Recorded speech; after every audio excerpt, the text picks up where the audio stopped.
Здравейте! Пускам това видео просто да направя един призив да го ценим този живот и просто тук що се събуждам, не тук що преди малко, и една изключително близка и много ценна приятелка ми писа, че са преживяли доста тежко земетресение и са добре.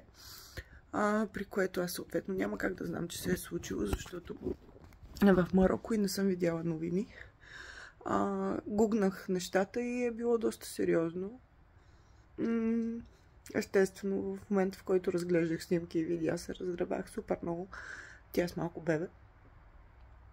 И се разребах от щастие, защото тя е жива. И защото ти може просто да събудиш днеска и любими твои хора да ги няма. И колкото и да сме духовни, колкото и да разбираме,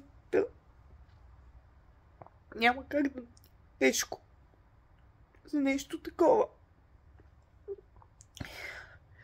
И призива към всички просто да ценим себе си, това, че се събуждаме сутрин, че сме живи, че може да дишаме, че колкото и трудности да имаме, да сме болни, да сме бедни, да сме самотни, да сме в лоши отношения с някакви хора. Всъщност, благодарността от това само, че си се събудил, е достатъчно да продължиш напред. Че има смисъл и има причина още да си тук. Защото когато се случи нещо такова масивно, като наводненията, като земетресения, като каквито и да било катаклизми, там нямаше избор. Там много малко хора оцеляват. И това, нали, дали е кармично, дали е избор на душата, дали е начин, по който си тръгват много души.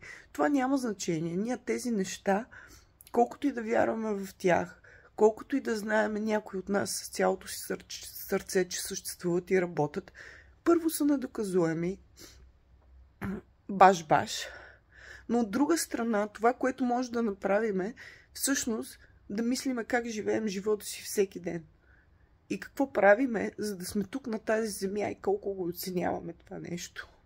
И как се държим с хората около нас. И не само с хората, с всички същества. С природата, с животните, с всичко. Защото това, което се случва за мен като катаклизми, е всъщност отражение на нашия вътрешен аз.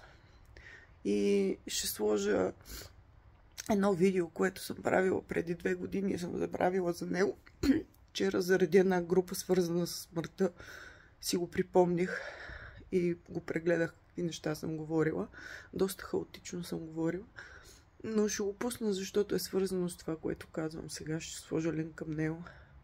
И да, просто призив да оценяваме живота, да оценяваме, че сме тук, че сме на тази земя, да оценяваме хората около нас, природата и всичко.